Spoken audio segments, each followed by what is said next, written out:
Olá, pessoal. O meu nome é Vitor, eu sou integrante do programa de Educação Tutorial em Engenharia Agrícola da Universidade Federal de Lavras, mais conhecido como PET Engenharia Agrícola.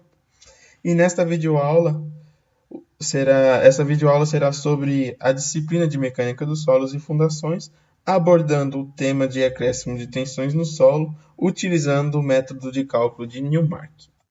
Vamos lá. Acréscimo de tensão. O que é um acréscimo de tensão? Por exemplo, nós temos a estrutura de um prédio.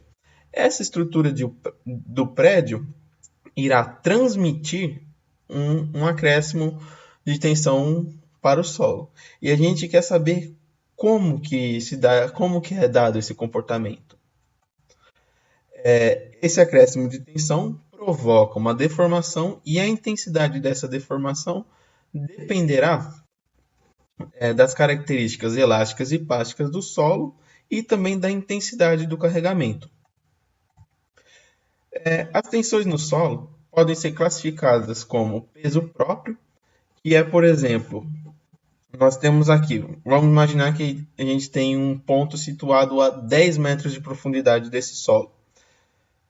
Ao fazer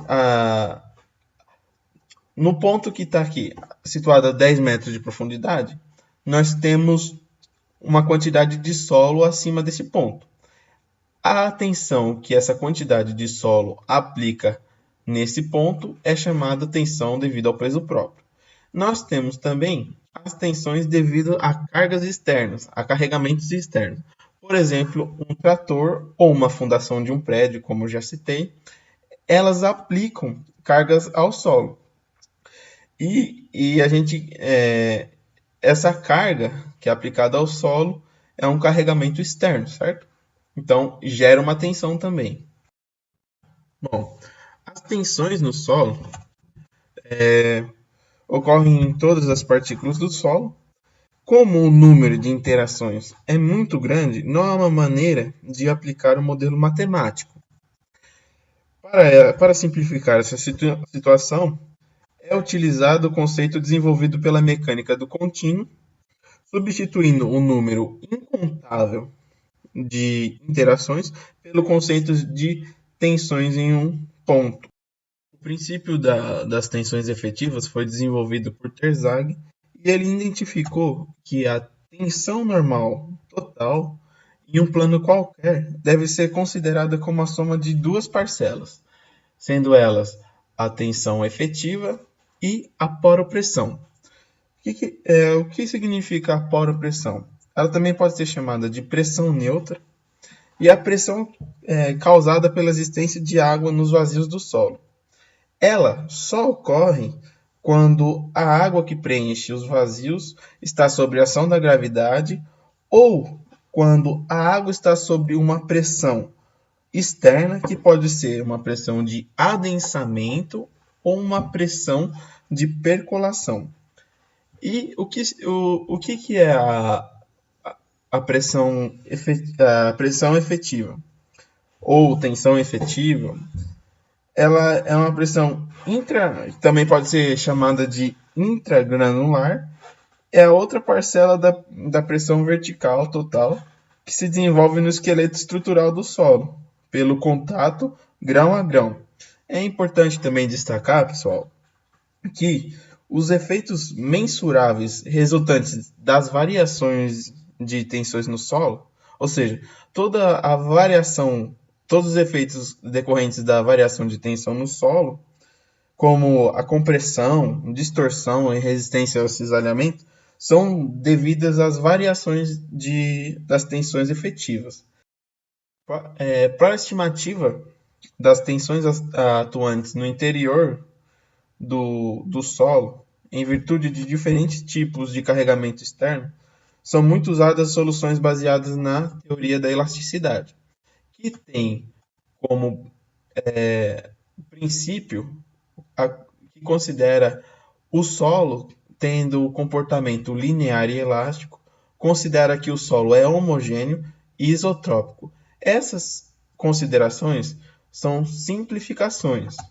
Elas não são coerentes com a realidade, porque O comportamento linear e elástico do solo só pode ser considerado para pequenas variações de pressão. O solo também não é homogêneo e o solo também não é isotrópico. As suas características variam ao longo de uma direção. As características físicas do solo, as propriedades físicas do solo variam ao longo de uma direção, por isso que ele não é isotrópico. Mas o uso da teoria da elasticidade é justificado pelo fato de não se dispor ainda de uma melhor alternativa, e também porque ela tem apresentado uma avaliação satisfatória das tensões atuantes no solo. Então, os resultados eles têm sido coerentes, por isso que continua se utilizando método, se baseia muitos métodos, tem muitos métodos baseados na teoria da elasticidade. Então, como eu disse no começo, o método de cálculo que eu irei apresentar nessa videoaula, que é baseado na teoria da elasticidade, é o método de Newmark, que ele é usado para calcular o acréscimo de tensão sobre superfície retangular. Então, pessoal, eu irei demonstrar o método de Newmark através desse exercício. Vamos lá, eu vou ler o exercício e em seguida eu vou demonstrar o método. Determine, utilizando a solução de Newmark, o acréscimo de tensão vertical numa profundidade de 15 metros, passando pelo ponto P. Considerar que a pressão inicial é de 80 kPa. Então, vamos lá para a resolução do exercício. Então, para começar o método, primeiro a gente tem que fazer a montagem dessa área aqui em azul como a soma de retângulos, a soma e subtração de retângulos. Esses retângulos todos devem passar pelo ponto P. Então vamos lá. Primeiro, a escolha de como você vai montar a sua área com os retângulos vai da sua criatividade, não importa. Então nós temos, vou somar esse, subtrair esse retângulo, somar com esse, somar esse e subtrair esse. Reparem que se a gente fizer a soma das áreas, a soma e as subtrações das áreas, nós temos que chegar naquela área azul inicial. Também é importante falar que em cada retângulo tem um parâmetro I sigma associado. Esse sigma a gente vai ver como que calcula no próximo slide. Bom, como que nós vamos calcular o I sigma? O I sigma ele é calculado através de dois parâmetros, que é o M e o N. O M você usa a largura do retângulo dividido pela profundidade que o exercício deu para a gente falando que era 15 metros. E o N nós usamos a altura dividido pela profundidade, que é 15 metros que o exercício falou para a gente. Se você quiser mudar, falar que o M é o B sobre Z e o N é o A sobre Z, vai dar certo do mesmo jeito. A gente vamos pegar esses dois valores aqui que nós encontramos, o M igual a 1 e o N igual a 0,46, e vamos entrar no ábaco de Newmark. A partir de lá, nós vamos obter o valor do parâmetro I sigma A. Então, vamos lá. Como que nós vamos proceder para achar esse valor de sigma? Então, vamos lá.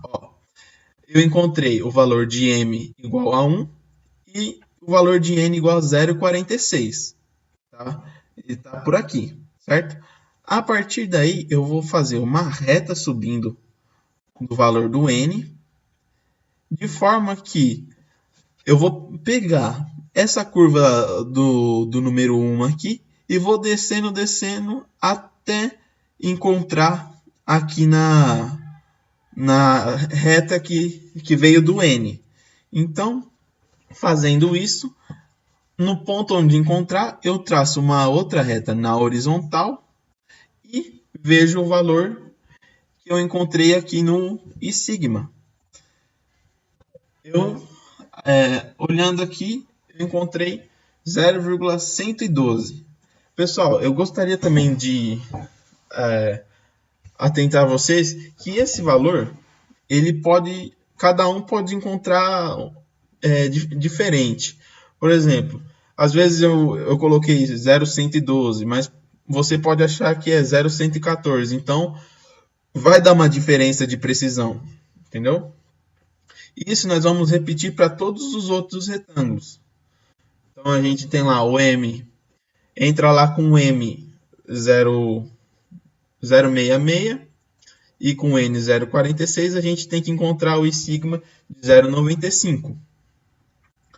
A mesma coisa para o próximo retângulo, a gente vai entrar com o M de 1 e o N de 0,2 e vamos obter o I sigma C de 0,055.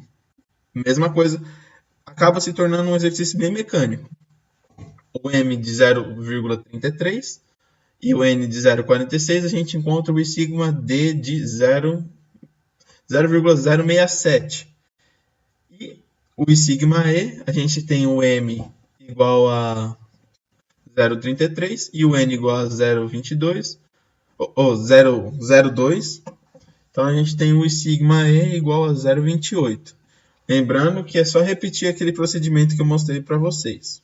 Encontrado todos aqueles valores de I sigma, nós vamos... tem essa fórmula que representa, é dada pelo método também, que é o I sigma. Esse aqui é o I sigma total. E esse aqui é o acréscimo, a tensão que já era atuante, e esse aqui vai ser o acréscimo de tensão naquela profundidade embaixo, naquele ponto. Então vamos lá. Como que eu vou calcular o I sigma total? Vai ser a soma de todos os I sigmas. Esse sinal de menos e mais é referente se eu somei ou se eu subtraí o retângulo. O retângulo A eu somei, então eu vou somar o I sigma. O retângulo B eu subtraí, então eu irei subtrair e assim por diante. Fazendo isso, fazendo os cálculos com os valores que já foram mostrados aí, nós temos que o I sigma é 0,111. Beleza, agora a gente vai aplicar esse I sigma total aqui nessa fórmula e encontrar o valor de acréscimo de tensão. Então, nós temos 0,111 que multiplica 80 kPa, que é o valor que o exercício falou de tensão atuante. Então, nós temos o seguinte, que o acréscimo de tensão vertical foi de 8,8 kPa.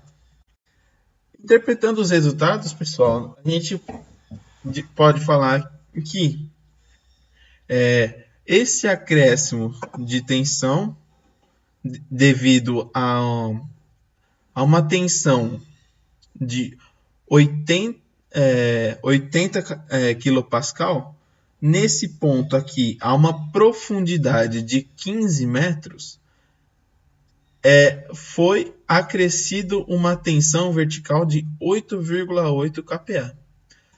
Então, é isso aí, pessoal. Espero que tenham gostado da videoaula. Deixem aí os seus comentários e curtam a nossa página. Obrigado pela atenção de vocês e tchau!